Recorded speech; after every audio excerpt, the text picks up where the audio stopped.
नमस्कार, आप सभी का बहुत बहुत स्वागत है। आज हम महाभारत में सभा पर्व को कंटिन्यू करते हुए पढ़ेंगे जरासंध की बातें। जरासंध ने पूछा कि मेरा क्या दोष है जो तुम मुझे दोषी मानते हो। तब कृष्ण ने कहा कि तुमने रुद्र यानी शिव को बलि चढ़ाने के लिए राजाओं को कैद कर रखा है। जिस वर्ण के तुम हो उसी वर्ण के राजाओं को कैद कर रखा है और पशु नाम देकर घोर अपराध किया है। आगे है सामनीति। सामनीति का क्या अर्थ है? सामनीति का अर्थ है समझाने बुझाने की नीति। श्री कृष्ण को वसुदेव पुत्र व ऋषिकेश भी कहते हैं। ये बीच बीच में से मैंने पॉइंट्स बनाए हैं कि समझ नहीं आ रहा था कि ऋषिकेश किसे कहा गया है। ऋषिकेश कहा गया श्री कृष्ण को। कहीं कहीं पर वसुदेव पुत्र हैं, कहीं कहीं पर श्री कृष्ण लिखा है, कहीं कहीं पर ऋषिकेश लिखा हुआ है।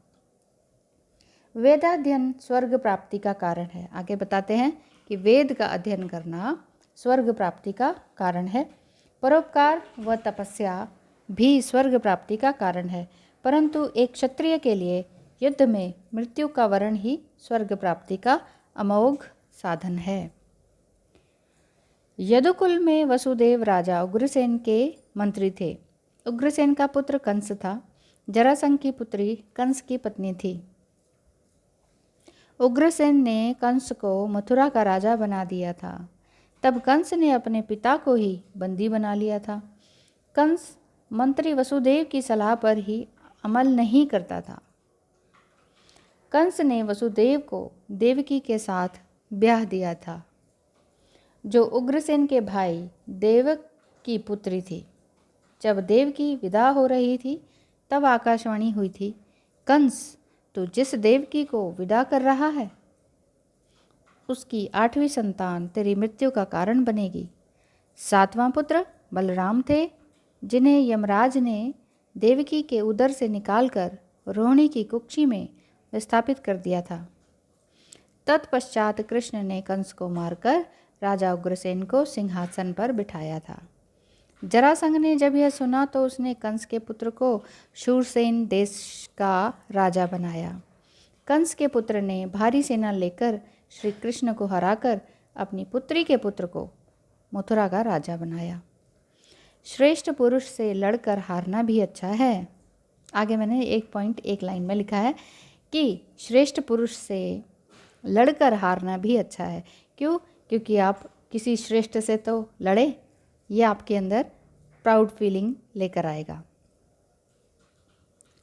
आगे कहते हैं, भीम और जरासंध के युद्ध से भीम की गर्जना और जरासंध की चीत्कार से तुमुल नाद प्रकट हुआ। वह समस्त प्राणियों को भयभीत करने वाला था।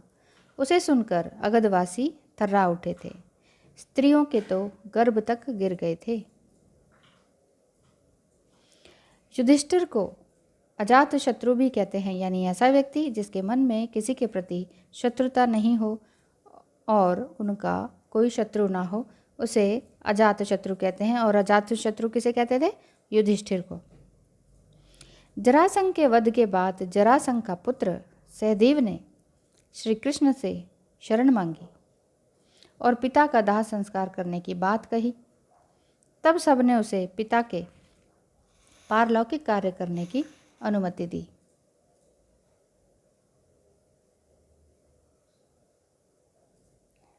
तत्पश्चात श्री कृष्ण ने सहदेव को मित्र और मगधराज बना दिया।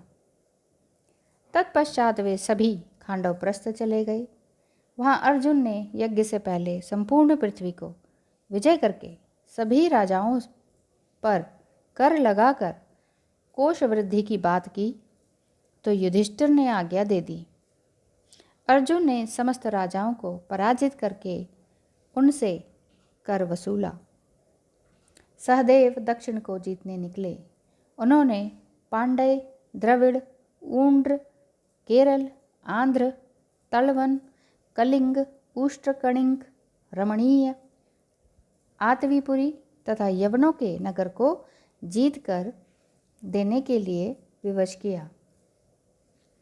इसके बाद घटोत्कच का स्मरण करके सहदेव ने उसे लंका नरेश विभीषण के पास लाने के लिए भेज दिया। नकुल ने पश्चिम देशों को जीता।